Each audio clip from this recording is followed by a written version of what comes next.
Assalamualaikum warahmatullahi wabarakatuh. Di sini saya akan menjelaskan materi fisika kesehatan tentang biomekanika. Nah, mari kita simak penjelasannya berikut ini. Nah, materi yang dibahas yang pertama, mempelajari perhitungan denyut jantung dan menentukan tingkat intensitas aktivitas fisik berdasarkan persentase denyut jantung. Yang kedua, menggunakan metode yang digunakan adalah metode Carnot-Van. Yang ketiga, mahasiswa melakukan perhitungan denyut jantung secara mandiri untuk menentukan denyut jantung istirahat dan denyut jantung maksimum. Kemudian dapatkan nilai zona denyut jantung Carnot-Van.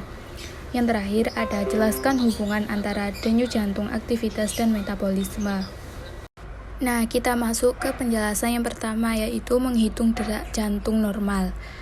Detak jantung normal biasanya antara 60 dan 100 detak per menit. Ukuran ini mungkin bisa berbeda pada setiap orang. Anak-anak cenderung memiliki ukuran detak jantung yang lebih tinggi dibanding orang dewasa. Waktu terbaik untuk mengukur detak jantung normal adalah tepat setelah bangun tidur di pagi hari. Sebelum kamu mulai bergerak atau minum kafein, cara menghitung detak jantung cukup mudah. Kamu hanya perlu memeriksa denyut nadi menggunakan jari-jari, baik di pergelangan tangan atau di sisi leher. Selanjutnya pembahasan yang kedua, yaitu cara memeriksa detak jantung.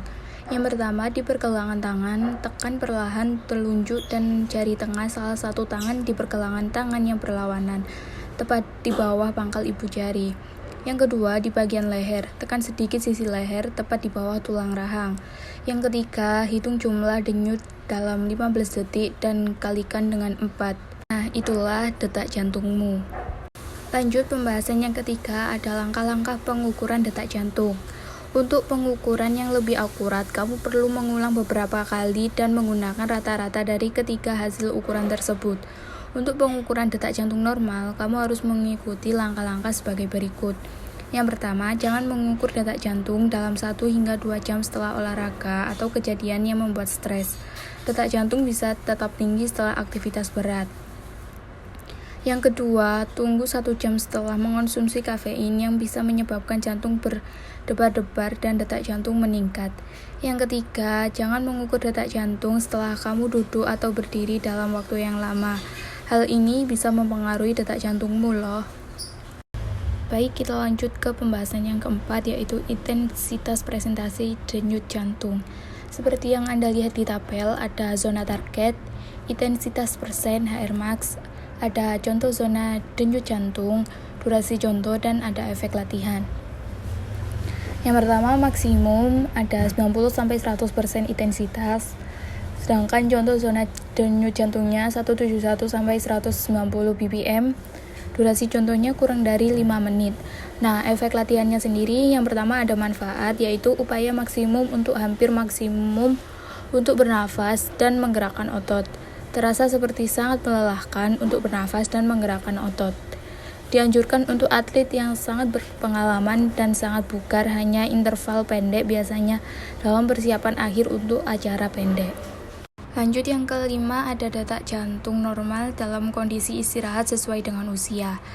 Nah, perhitungan nadi normal yaitu usia BBL 1-12 BL dan rentang normalnya 80-140, sedangkan rata-rata 120. Yang ketiga ada 1-2 tahun, rentang normal 80-130 dan rata-rata 110. Yang keempat ada 3-6 tahun dengan rentang normal 75-120 dengan rata-rata 100. Yang keenam ada 7-12 tahun dengan rentang normal 7-110 tahun dengan rentang normal 75-110 dengan rata-rata 95. Yang keenam ada remaja dengan rentang normal 60-100 dan rata-rata 80. Dengan yang terakhir ada dewasa dengan rentang normal 60-100 dan rata-rata 80. Nah, secara umum THR Anda adalah 60-80% dari denyut jantung maksimum. Kita dapat memperkirakan berapa THR kita berdasarkan usia ataupun menghitungnya secara efektif menggunakan metode Carnot-Van.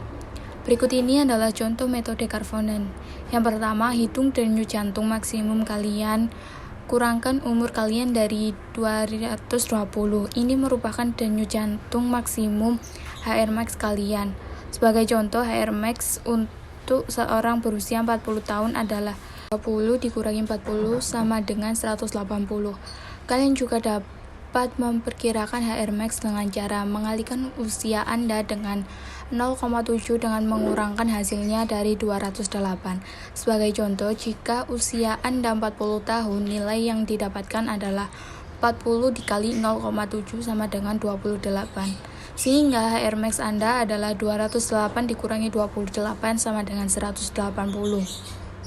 Nah, ini dia contoh lain dari perhitungan THR menggunakan metode Karvonen.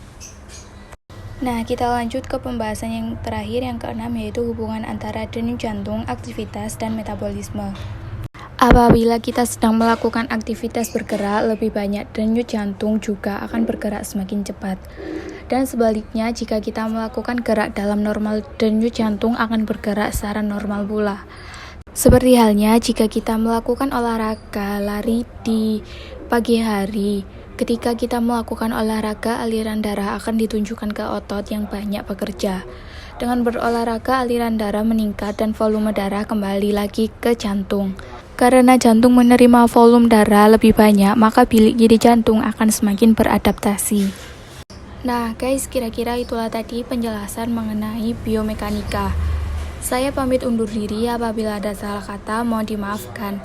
Wassalamualaikum warahmatullahi wabarakatuh. Sampai jumpa.